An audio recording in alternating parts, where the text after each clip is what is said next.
Ayan, for the vlog na ulan. Nilalamig ako.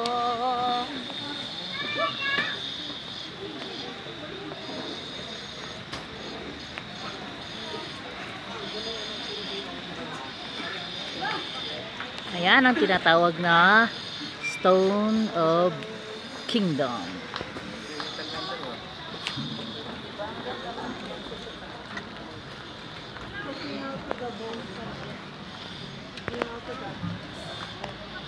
Grabe hingal ko. Nanginginig-minig pa yung kamay ko kasi malamig.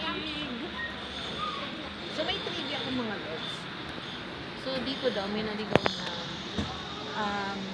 ayan o naligaw. Sorry nila nung pandemic. So ginawan daw siya ng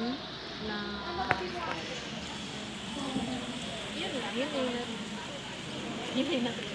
Hindi kasi ako nakapalit. Ganda ng view. So, hingal max kami. Hingal to the max. Ayan, so basang-basang ang mga visual. Kung nanginginig na ako sa lamig ko, nanginginig din ang dito. So, pinakataas na to mga lods. Pinakataas na court. Yan. Kasi yun, flex ko lang din yung ating gravity po yan. So, kahit na ulan, Cora Bells lang. Eh, natuturo ka na dyan. Ayan o. Lipat mo na lang. Uy, bakit lumipat si Lapu-Lapu dito? Yan si Lapu-Lapu Ay, hindi pala to si Lapu-Lapu. Diyos ko, akala ko nandito ako sa Cebu. Nasa Baguio pala ako. Diyos me, yung marimar. Ang taas na nito mga lods. Sobrang taas na.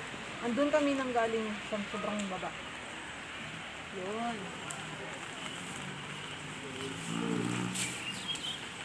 Yan, so yung dun sa tinambayan namin kanina, ongoing pa yung construction. Ang ganda po. Ang kapal ng usok. Nakikita nyo ba yan? Ang usok. Bumaba na sa kalangitan.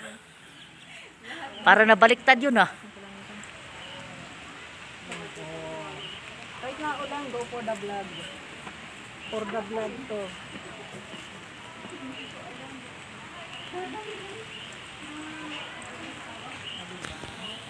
So, enjoy namin ang galang to mga lods kahit na ulan. Rain or shine. Enjoy lang.